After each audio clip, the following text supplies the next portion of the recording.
বৈষম্য দূরীকরণে পটুয়াখালীর রাঙ্গাবালিতে মানববন্ধন করেছে বেসরকারি স্কুল মাদ্রাসার শিক্ষক কর্মচারীরা। মঙ্গলবার বেলা 11টার দিকে উপজেলা পরিষদ চত্বরে এ কর্মসূচির আয়োজন করা হয়।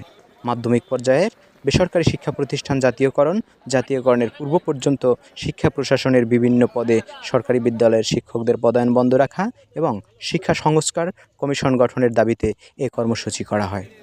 এতে উপজেলার বিভিন্ন সরকারি শিক্ষা প্রতিষ্ঠানের শতাধিক শিক্ষক কর্মচারীরা অংশগ্রহণ করেন। বেসরকারি মাধ্যমিক শিক্ষা পরিবার এ আয়োজন করেন।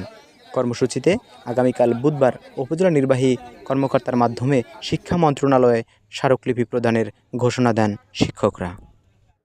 আজকে আমাদের জাতীয়করণের দাবিতে শিক্ষা প্রতিষ্ঠান এবং শিক্ষকদের জাতীয়করণের দাবিতে আমরা ঐক্যবদ্ধ হয়ে মাধ্যমিক পর্যায়ে সকল শিক্ষক কর্মচারী কর্মকর্তা বৃন্দ একত্রিত হয়ে সরকারের কাছে দাবি করছি যে আমরা সকলে মাধ্যমিক স্তরের বেসরকারি শিক্ষা প্রতিষ্ঠান জাতীয়করণ দাবি করছি। সবাই আমরা এতে একমত।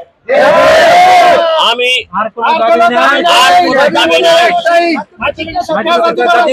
আর কোনো দাবি নাই, জাতীয়করণ চাই। সরকার আসে সরকার যায়, কিন্তু আমাদের ভাগ্যের পরিবর্তন হয় না।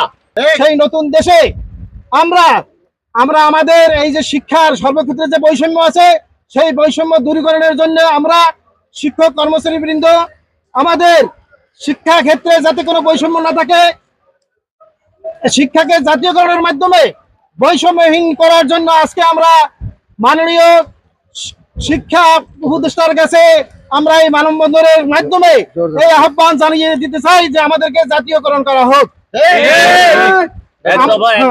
আমাদের এক দাবি, আমরা আমাদেরকে যেন জাতীয়করণের মাধ্যমে শিক্ষক কর্মচারী যেমন বৈষম্য দূরীভূত হবে, ছাত্র অভিভাবক এবং রাষ্ট্রের এই বৈষম্য সর্বক্ষেত্রে দূরীভূত হবে।